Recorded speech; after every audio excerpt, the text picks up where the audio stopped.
একটি কোমল হৃদয়ের হরিণ একা একা গভীর সবুজ বনের মধ্য দিয়ে হেঁটে যাচ্ছে। হঠাৎ গাছের উঁচুতে একটি ছোট পাখির বাচ্চা তার বাসা থেকে পড়ে যাচ্ছে। হরিণটি থেমে যায় এবং মাটিতে ছোট্ট পাখিটিকে দেখে অবাক হয়ে তাকায়। হরিণটি আস্তে আস্তে কাছে এসে ছানার পাশে শুয়ে পড়ে, মায়ের মতো তাকে জড়িয়ে ধরে।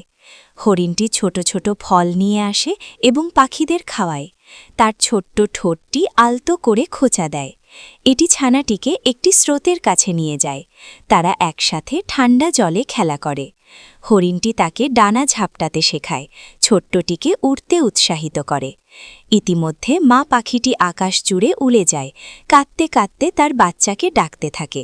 সে একটি গাছের ডালে উঁচুতে বসে থাকে, চোখ অশ্রুতে ভরা, হৃদয় উদ্বেগে ভরা। মাটিতে ফিরে হরিণ এবং ছানাটি আনন্দে খেলছে, একটি অসম্ভব কিন্তু মধুর বন্ধন। উড়ে যাওয়ার সময় মা পাখিটি হঠাৎ তার বাচ্চাটিকে নিচের হরিণের সাথে খেলতে দেখে। সে অবতরণ করে, তার বাচ্চার কাছে ছুটে যায়, তার ডানা জড়িয়ে ধরে। অশ্রু এবং ভালোবাসা মুহূর্তটি ভরে ওঠে। হরিণ চুপচাপ তাকিয়ে থাকে, হৃদয় ভারী, চোখ অশ্রুতে ভরা। বিদায় জানানোর সময় এসেছে। মা এবং বাচ্চা পাখিটি উড়ে যায়, যখন হরিণটি স্থির হয়ে দাঁড়িয়ে থাকে, নীরবে কাঁদে।